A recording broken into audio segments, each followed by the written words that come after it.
રાજ્ય સરકાર દ્વારા ICDS યોજના અંતર્ગત કાર્યરત આંગણવાડી કેન્દ્રને વધુ સુવિધાયુક્ત અને આકર્ષક બનાવવા સમગ્ર રાજ્યમાં આંગણવાડી નવીનીકરણ ઝુંબેશ 26 હાથ ધરવામાં આવી છે। આ ઝુંબેશનો હેતુ આંગણવાડી કેન્દ્રની માળખાકીય સુવિધામાં સુધારા દ્વારા સર્વાંગી મજબૂતી તથા સૌંદર્યકરણ સુનિશ્ચિત કરવાનું છે, જેથી બાળકોને સ્વચ્છ, સુરક્ષિત અને બાળ મૈત્રીપૂર્ણ કલરફુલ વાતાવરણમાં પૂર્વ પ્રાથમિક શિક્ષણ મળી રહે તે માટે આ કામગીરી હાથ ધરવામાં આવી છે।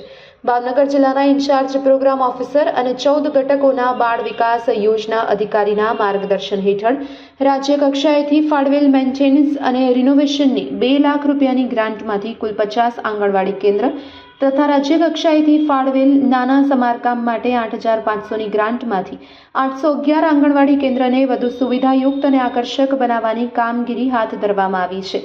આ હેઠળ બાળકોની સલામતી અને સુખાકારીને ધ્યાને લઈ આંગણવાડી કેન્દ્રની સ્વચ્છતા, રંગરોગાન, નાનું મોટું સમારકામ, આકર્ષક ચિત્ર, ચાઇના મોઝેક, નવા શૌચાલય, આંગણવાડી ફરતે દિવાલ, બારી બારણાની જાળી વગેરે જેવી પાયાની સુવિધા પૂરી પાડવામાં આવી રહી છે। સરકારનો માળખાકીય સુવિધામાં સુધારા દ્વારા સર્વાંગી મજબૂતી તથા સૌંદર્યકરણના મુખ્ય હેતુ દ્વારા બાળકોને આંગણવાડી કેન્દ્ર ખાતે મૈત્રીપૂર્ણ કલરફુલ વાતાવરણમાં પૂર્વ પ્રાથમિક શિક્ષણ હસતા રમતા પૂર્ણ કરે તે માટે ભાવનગર ICDS ટીમ સતત કાર્યરત છે। Report by Ejaz Shaikh, Bhavnagar.